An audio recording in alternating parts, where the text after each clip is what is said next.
જય માતાજી મિત્રો, આજકાલ ચર્ચામાં રહેનાર આમ આદમી પાર્ટીના નેતા ગોપાલ ઇટાલિયા, જેઓ હમણાં જ વિસાવદરના ધારાસભ્ય બન્યા છે. ખૂબ જ જંગી બહુમતીથી ભાજપના કિરીટ પટેલને હરાવનાર ગોપાલ ઇટાલિયાનો જન્મ ભાવનગર જિલ્લાના ઉમરાળા તાલુકાના ટીંબી ગામે 21 જુલાઈ 1989ના રોજ સામાન્ય પરિવારમાં જન્મેલ. તેમનું પૂરું નામ ગોપાલ ગોરધનભાઈ ઇટાલિયા છે. તેઓએ ઉચ્ચ અભ્યાસ ગુજરાત યુનિવર્સિટીમાં કરેલ. ત્યારબાદ ગુજરાત સરકાર દ્વારા લેવાતી પોલીસની ભરતીમાં તેઓ પાસ થઈને પોલીસ કોન્સ્ટેબલ તરીકે અમદાવાદમાં નોકરી પણ કરેલ છે. ત્યારબાદ સૌરાષ્ટ્ર યુનિવર્સિટીમાં LLBનો અભ્યાસ પણ કરેલ છે. સરકારી નોકરીનો મોહ મૂકી ગોપાલભાઈ બેરોજગાર યુવાનો, સામાન્ય નાગરિકોના અધિકારો તેમજ 2015ના પાટીદાર આંદોલનનો પણ હિસ્સો બનેલ. દારૂબંધી માટે પણ પ્રયાસો કરેલા. લોકોને કાયદાનું જ્ઞાન, કાયદાનો સદુપયોગ, કાયદાને કઈ રીતે જાણી શકાય તેના માટે કામ કર્યું. તેમના જીવનનો વળાંક ગણાય તેવો કિસ્સો છે. 2017માં ગુજરાતના ગૃહમંત્રી પ્રદીપસિંહ જાડેજા પર ગોપાલે જૂતું ફેંક્યું. ત્યારથી તેઓ લાઇમલાઇટમાં આવે છે. ત્યારબાદ તેમના ઉપર ગુનો દાખલ થાય છે. 2020માં તેમના રાજકારણની શરૂઆત થાય છે.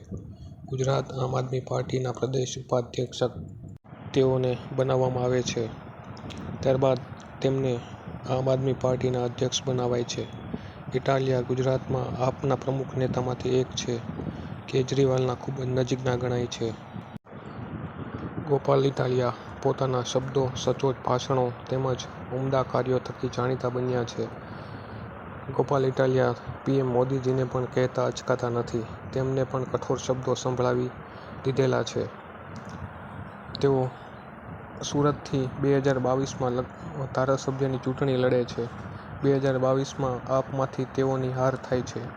સુરતની હાર બાદ ગોપાલ ઇટાલિયાનું મનોબળ તૂટતું નથી. લોકોને ન્યાય મળે, સરકાર સામે વિરોધ, સરકાર સામે બાયો ચડાવી સત્યની સાથે રહેવું અને લોકોને ન્યાય અપાવવો વગેરે જેવા કાર્યોમાં ગોપાલભાઈ સક્રિય રહ્યા છે.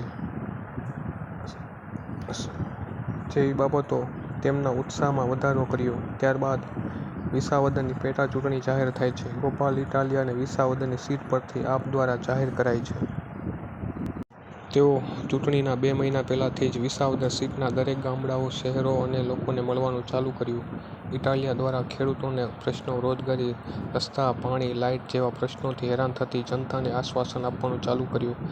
ઇકોઝોન સામે લડત બતાવી અને તેમના આ પ્રયાસોથી વિસાવદર પેટા ચૂંટણીમાં તેમનો વિજય થાય છે.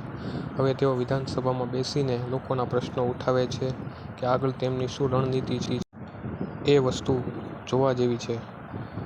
જેવું પણ ગુજરાતમાં ઇટાલિયાની જીતથી આમ આદમી પાર્ટીમાં એક નવા જીવનો ઉદ્ભવ એવું લાગી રહ્યું છે. તો મિત્રો, આ હતા આપણા ગોપાલ ઇટાલિયા.